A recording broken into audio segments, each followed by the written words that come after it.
Hi மக்கா, எல்லாரும் எப்படி இருக்கீங்க? டிஎன்பிஎஸ்சி குரூப் 4 எக்ஸாம் எல்லாரும் இந்நேரம் எழுதிட்டு வந்திருப்பீங்க. நானும் பார்த்தீங்கன்னா எழுதிட்டு வந்த கையோடே லைவ்ல நான் உங்ககிட்ட பேசிட்டு தான் இருந்தேன். அதுலேயே நான் என்னோட மைண்ட் செட் என்ன அப்படிங்கிறத உங்களுக்கு ஷேர் பண்ணிட்டேன். இந்த வீடியோ எதுக்காக அப்படின்னு பார்த்தீங்கன்னா, என்னோட டிஎன்பிஎஸ்சி எக்ஸாம் பற்றின ஒரு ஒப்பீனியனை தான் நான் உங்ககிட்ட ஷேர் பண்ண போகிறேன். இந்த ஒப்பீனியனில் உங்களுக்கு வேற கருத்து கூட இருக்கலாம். ஆனால் இதுதான் என்னோட ஒப்பீனியன். நான் அதை உங்ககிட்ட ஷேர் பண்ண போகிறேன் பார்த்துக்கோங்க. இதில் உங்களுக்கு மாற்று கருத்து கூட இருக்கலாம். ஸோ ஃபஸ்ட்டு பார்த்தீங்கன்னா நம்ம டிஎன்பிஎஸ்சி அப்படின்னாலே வந்து நம்ம ரொம்ப பிலீவ் பண்ணுற ஒரு விஷயம் அப்படின்னா அது தமிழை தான் நம்பி போவோம். 99% பிள்ளைங்க வந்து நம்ம தமிழை தான் ரொம்ப வந்து நம்பி போகிற ஒரு விஷயம் பார்த்துக்கோங்க. அப்படி தான் நானுமே. அதாவது ஃபஸ்ட்டு பார்த்தீங்கன்னா 6th to 10th வரைக்கும் சிலபஸ் அப்படிங்கிறது உண்டு. 6th to சிலபஸில் வந்து நமக்கு வந்து எல்லாமே படிச்சுட்டு போய் நம்ம இவ்வளோ நாள் எக்ஸாம் எழுதிட்டு இருந்தோம். அப்போ பார்த்தீங்கன்னா 11th 12thலேருந்து கொஸ்டின் கேட்டாங்க. சரி 11th 12thலேருந்து கொஸ்டின் கேட்குறாங்களே அப்படின்னு சொல்லிட்டு 6th to 12th நம்ம படிச்சுட்டு போய் எக்ஸாம் எழுதணும். அதுக்கப்புறம் பார்த்தீங்கன்னா ஓல்டு புக்லேருந்து கொஸ்டின் கேட்டாங்க. சரி ஓல்டு புக்லேயே இருந்து கேட்குறீங்க, அதையும் நாங்கள் படிக்கோம் அப்படின்னு சொல்லிட்டு 6th to 12th நியூ புக்கும் படித்தோம், ஓல்டு புக்கும் படித்தோம். அதுக்கப்புறம் பார்த்தீங்கன்னா சிறப்பு தமிழ்ல இருந்து கொஸ்டின் கேட்டாங்க. சரி சிறப்பு தமிழையா இருந்து கேட்கீங்கன்னு சொல்லிட்டு சிறப்பு தமிழே உட்காந்து படித்தோம். கடைசியில் பார்த்தீங்கன்னா சிலபஸை மாற்றுறோம் அப்படின்னாங்க. சிலபஸையும் மாற்றினாங்க.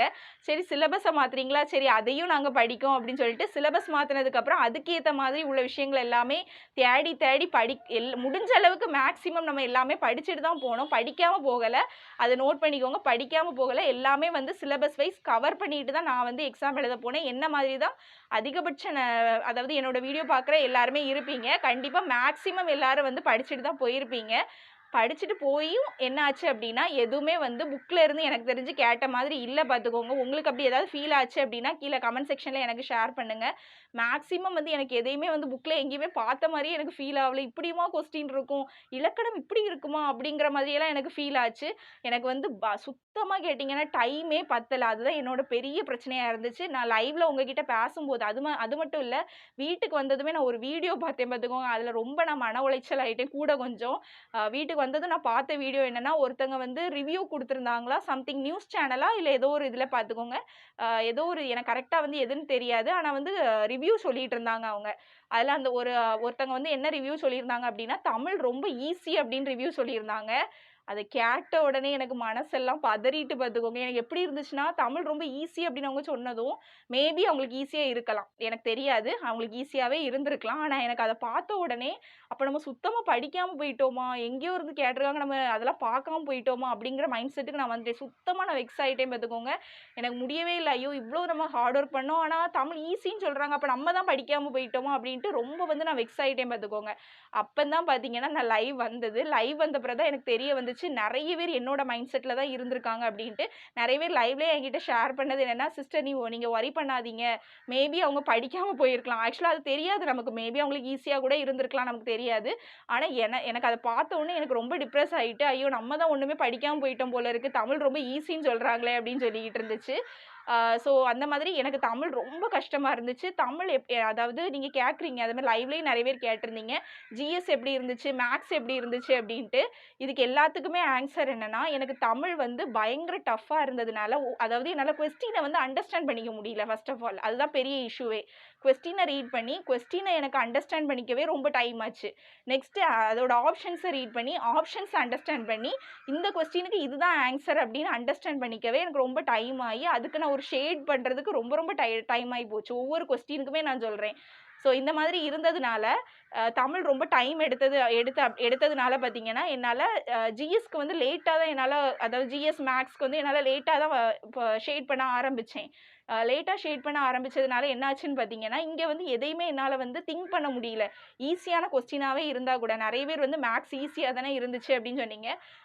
அதாவது தமிழையும் ஜிஎஸ்ஸையும் கம்பேர் பண்ணும்போது சீரியஸாக மேக்ஸ் ஈஸி. மேக்ஸே வராத நானே சொல்கிறேன், மேக்ஸ் வந்து இந்த ரெண்டையும் கம்பேர் பண்ணும்போது ஈஸி.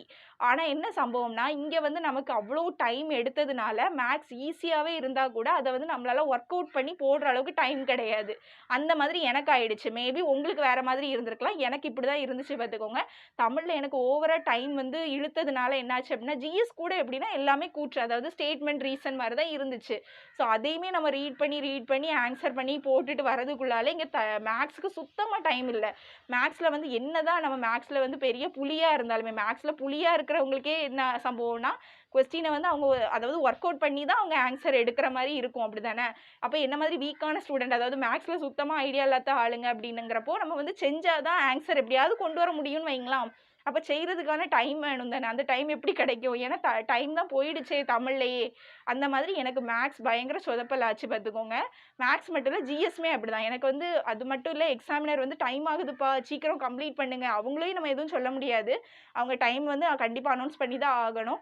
15 மினிட்ஸ் ஆகுது, 30 மினிட்ஸ் ஆகுதுன்னு அவங்க சொல்ல சொல்ல கை கால்லாம் பதறுது. ஐயோ, நம்ம இன்னும் வந்து ஒரு பேப்பரே ஆக்சுவலாக நான் ஒரு சைடே பிளாங்காக வச்சுருக்கேன், புரியுதா? எனக்கு ரொம்ப வெக்ஸாக இருந்துச்சு. இவ்வளோக்கான நம்ம பிளாங்காக வச்சுருக்கோம், அவங்க என்னன்னா இன்னும் 15 மினிட்ஸ் தான் இருக்குது, இன்னும் 30 மினிட்ஸ் தான் இருக்குது அப்படின்னு சொல்கிறாங்கங்கிறப்போ ரொம்ப பதட்டமாக இருந்துச்சு. ஒரு மாதிரி படபடப்பாக இருந்துச்சு.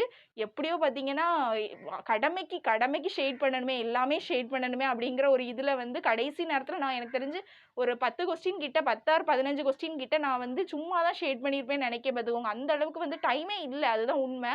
அந்த மாதிரி ஆகி போச்சு.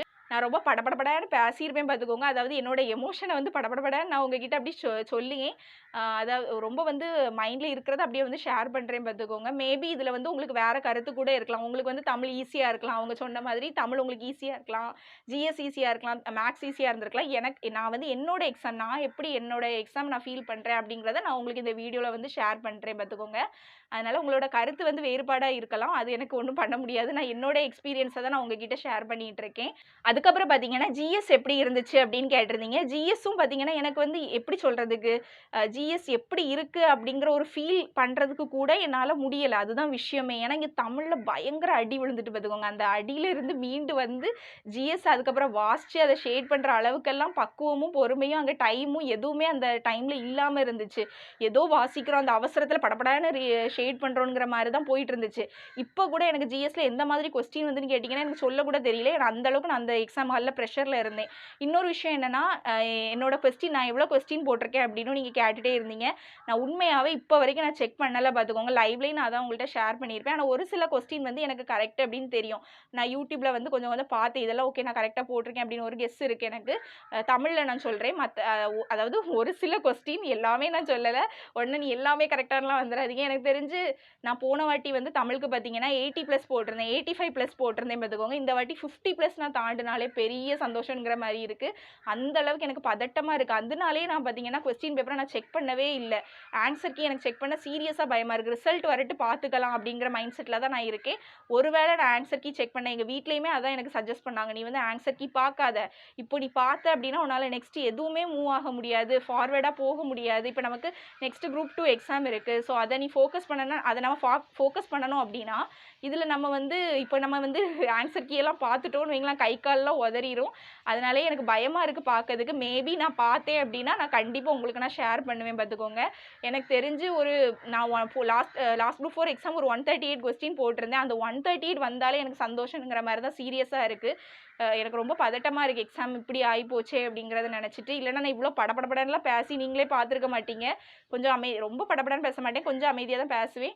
இன்றைக்கி ரொம்ப வந்து அப்படி இருக்குது பார்த்துக்கோங்க. சரி என்ன செய்யறதுக்கு, எல்லாம் நடந்து முடிஞ்சாச்சு. லைவ்லேயும் அதே மாதிரி இவ்வளோ நேரம் என்கிட்ட வந்து நிறைய பேர் பேசிகிட்டு இருந்தீங்க. கிட்டத்தட்ட லைவ் வந்து நிறைய பேர் பார்த்துருந்தீங்க, நிறைய பேர் கமெண்ட்ஸும் பண்ணிகிட்டு இருந்தீங்க. நிறைய கமெண்ட்டை என்னால் ரீட் பண்ண முடியலை பார்த்துக்கோங்க. ஆனால் எல்லாரோட கமெண்ட்டும் கடைசியாக வந்து நின்னது ஒரு விஷயம் என்னென்னா, எல்லாரோட கமெண்ட்லேயும் கடைசி பாயிண்ட் வந்து தமிழ் எங்களுக்கு கஷ்டமாக இருந்துச்சு, டைம் வந்து எங்களுக்கு செட் ஆகலை அப்படின்ட்டு. ஸோ உங்களுக்கு எப்படி இருந்துச்சோ அதே தான் எனக்கும் இருந்து பார்த்துக்கோங்க. பெரிய அளவில் மாற்றமே கிடையாது. எனக்கு சீரியஸாக வந்து மைண்டே வெக்ஸாக இருக்குது. அது எப்படி சொல்கிறதுக்கு, நம்ம வந்து சும்மா எக்ஸாம் ஹாலுக்கு போயிருந்தோன்னு வைங்களேன், இந்த கஷ்டமே இருக்காது, தட்டி விட்டுட்டு போயிடலாம். ஆனால் அப்படி கிடையாது. நம்ம ராத்திரியும் பகலும் படிச்சுட்டு இருந்தோம். காலையில் நான் 5 மணிக்கு எந்திப்போமா, நைட்டு 1 மணிக்கு படுப்போம். ஃபுல்லாகவே அதாவது எக்ஸாமை ஃபுல் ஃபோக்கஸ்டாக இருந்து நம்ம ப்ரிப்பேர் பண்ணியிருக்கோம். அப்படி இருந்துமே வந்து நம்மளால் ஆன்சர் பண்ண முடியலையே அப்படிங்கிற ஒரு கஷ்டம்தான். அது மட்டும் இல்லை, தமிழை அதாவது நம்மளோட டிஎன்பிஎஸ்சி படிக்கிற எல்லாருக்குமே வந்து நம்பிக்கை அப்படிங்கிறது தமிழ் தான். நம்ம கண்டிப்பாக தமிழில் 80+ போட்டணும், 90+ போட்டணுங்கிறது தான் டார்கெட்டாக இருக்கும். அப்படி இருக்கிற ஒரு இடத்துலேயே அடி விழுது அப்படிங்கிறப்போ கண்டிப்பாக நமக்கு கஷ்டமாக தான் இருக்கும். இத்தனைக்கு நான் வந்து இங்கிலீஷ் மீடியம் ஸ்டூடெண்ட் பார்த்துக்கோங்க. ஆனாலும் எனக்கு தமிழ் ரொம்ப பிடிக்கும். அந்த அளவுக்கு நான் ஹார்ட் ஒர்க் பண்ணி தமிழ் வந்து ஃபுல் புக்கே நான் படித்து வச்சுருந்தேன். இப்போ சிலபஸ் மாற்றினதுனால இலக்கணம் எனக்கு உண்மையாகவே டஃப்பாக தான் இருந்துச்சு. இருந்தாலும் நான் படித்தேன், கஷ்டப்பட்டு படித்தேன். எங்கெல்லாம் என்னென்ன இருக்குன்னு தெரிஞ்சுக்கிட்டு படிக்கவும் செஞ்சேன் பார்த்துக்கோங்க.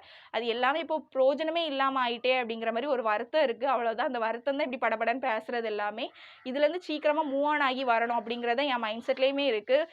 இப்போ நான் பேசுகிறேன் ஜாலியாக, அதாவது படபடன்னு பேசுகிறேன். ஆனால் இந்த வீடியோவோ லைவோ கட் பண்ணியாச்சுன்னா எனக்கு மைண்ட் ரொம்ப அப்செட்டாக தான் இருக்குது.